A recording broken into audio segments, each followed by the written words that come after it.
Audio on demand from Vision Christian Media.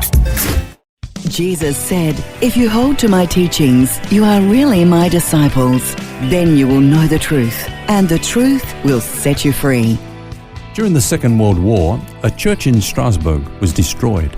When the members of the congregation met together to inspect the damage caused by the bombing, they found that the entire roof had fallen in, leaving a heap of rubble and broken glass.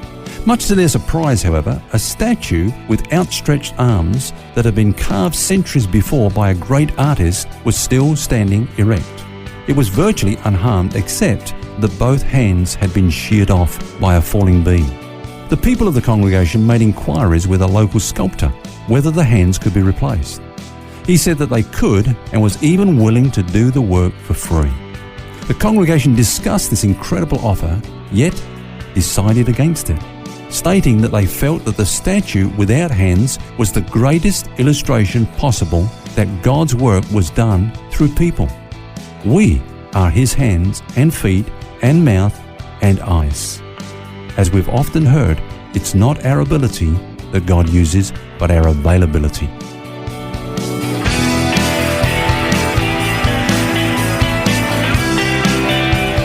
This is Set Free with Ken Legg. And the fact that he uses ordinary people is kind of comforting, knowing especially, Ken, that God will use us not because of us, but often in spite of us, gives us great hope. That's true, and a point that we've noticed, Phil, is that God, it seems, has gone out of His way to get that point across. It's not about you. It's not about you having to qualify or impress me or do great things so that I'll use you. I don't do superstars. I don't do heroes. I just do ordinary people. Would you just be ordinary? Would you just be who you are without trying to be somebody different? Now, the next time you feel like God can't use you because you don't qualify, just remember these people. Noah was a drunk. Abraham was too old. Isaac was a daydreamer. Jacob was a liar. Leah was unattractive. Joseph was abused. Moses had a stuttering problem. Gideon was afraid. Samson had long hair and was a womanizer. Rahab was a prostitute. Jeremiah and Timothy were too young. David was an adulterer and a murderer. Elijah was suicidal. Isaiah preached naked. Jonah ran from God. Naomi was a widow. Job went bankrupt. John the Baptist ate bugs. Oh, that's nice. Peter denied Christ. The disciples fell asleep while praying. Martha worried about everything. The Samaritan woman was divorced more than once. Zacchaeus was too small. Paul was too religious. Timothy had an ulcer. And Lazarus was dead. What an interesting list. What's my problem compared to all of that? I mean, these are the heroes of the faith. And look at what they all did across the course of their lives. And you know, we could quote Jesus as the exception. You know, he never sinned, but you reminded us earlier this week that he was ordinary just like us. He was a man just like the rest of us, that he could do nothing except what the Father did through him. And I think it's important to remember that, Phil, and he came to show us, you know, we often use that phrase, and I'm not a fan of it. You know, what would Jesus do? As if there was a formula. Look, I've left you guys the formula, ABC, 1, 2, 3. You know, this is what you do, and it'll work every time. No, he never knew what he was going to do. He was just available to God. I think the answer to the question, what would Jesus do, is ask the Father. Exactly. And the Father would, you know, reveal to him what his plan was for that day, and Jesus would just be available to the Father. And so I think I made a statement the other day that Jesus could summarize his life by these words: all I ever did, I never did. It was the Father working through me. And the beauty is that for the first time since Adam was created, before the fall, of course, God could be seen in a man. All that Jesus did was to present his humanity to the Father every day, and God did extraordinary things through him. I guess the main point here is something you said a couple of days ago, that God's grace shines against a backdrop of our weakness, as if to say our weaknesses don't disqualify us from being used by God, but they actually do the opposite. They almost qualify us. Absolutely, Phil. In fact, I think of the words of Paul right now, where he said, "You see your calling, brethren, that not many wise according to the flesh, not many mighty, not many noble are called, But God has chosen the foolish things of the world to put to shame the wise. And God has chosen the weak things of the world to put to shame the things that are mighty. And base things of the world and the things which are despised, God has chosen. And the things which are not, to bring to nothing the things that are, that no flesh should glory in his presence. I remember hearing a story once of a very well-to-do lady. In fact, she was a lady. She was a lady. I forgot what her other name was, but she was, prefixed with lady. Yes. And she said, I was saved by an M. Saved by an M? By an M, a letter M. She said, I thank God that he said not many. He did say not any wise and noble, because she came from noble background. Yes. But, it seems like the norm for God is to take the ordinary, to take the likes of, you and I, people that just know that without the grace of God, we're nothing. We can do nothing. And even to think of somebody like a lady or a lord or, somebody born into royalty even. As far as God is concerned, aren't we all the same? Absolutely, yeah.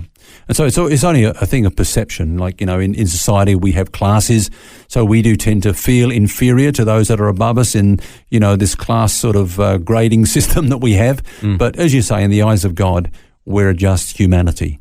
We can do the same thing in the church. We can look up to some great preacher or other. You think of, Reinhard Bonnke, for example. Yeah. Here is a man who would be described often as a great man of God, and God has done some amazing things through him. We could say, well, he is better than us in some respect. But really, he's just an ordinary guy who's been faithful. Yeah.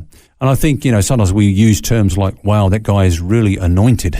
Yeah. But, the thing is, we're all anointed. The question is, what are we anointed for? Yes. God has a specific role for every one of us. What is the grace of God upon your life and upon my life for? Well, you know what God has called you to do, and I know what God has called me to do. And so we just give ourselves to that and allow God to do extraordinary things, we trust, through us, Let me just share my testimony, Phil, on the subject. When I was growing up in my church when I was just a teenager, I remember the first time I was asked to preach, at our youth meeting, and I knees knocking together. Well, for some reason I picked the Song of Solomon to preach from that, and it's all about being a picture of the Christ and the church, the bride and the bridegroom. And I thought, wow, this is going to bring revival, to people's lives and that sort of thing. And I was all full of confidence. And I stood up there and I looked at the people, and all of a sudden I just went, man, I froze. I felt myself going more red, and I fumbled. I could hardly lift up my eyes and look at the people. And I kept, instead of saying the groom, I said the broom, and I got all my words mixed up, and it was just a total disaster.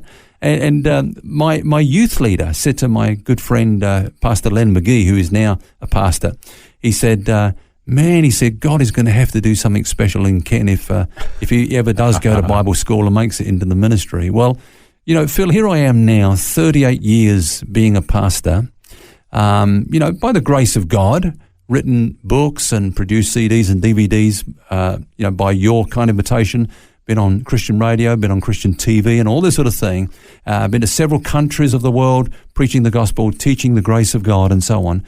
But knowing all the time that I'm just an ordinary person, I'm painfully aware of it. And if ever I forget it, God lets me remember it, that it's not about me, it's about what He, an extraordinary God, can do through the likes of me, an ordinary person. Is our life mission, Ken, to find out what that extraordinary thing is that God has for us to do in His name? Is that a fair statement, do you think? Well, I believe that, it is so important that we understand the grace of God that's upon us and what that grace is for. We each have a gift, and when we discover what that gift is, then we can give ourselves to doing the will of God and know a sense of direction in our life. So I think somebody once said that there's probably no other factor that would determine the effectiveness of our lives than us being able to identify our gifts and to give ourselves to those ministries.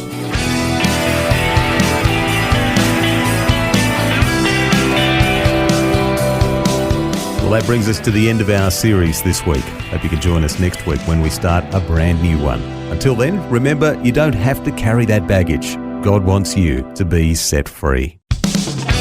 Find articles and more set-free podcasts in the free Vision Christian Media app or at vision.org.au. Thanks for taking time to listen to this audio on demand from Vision Christian Media. To find out more about us, go to vision.org.au.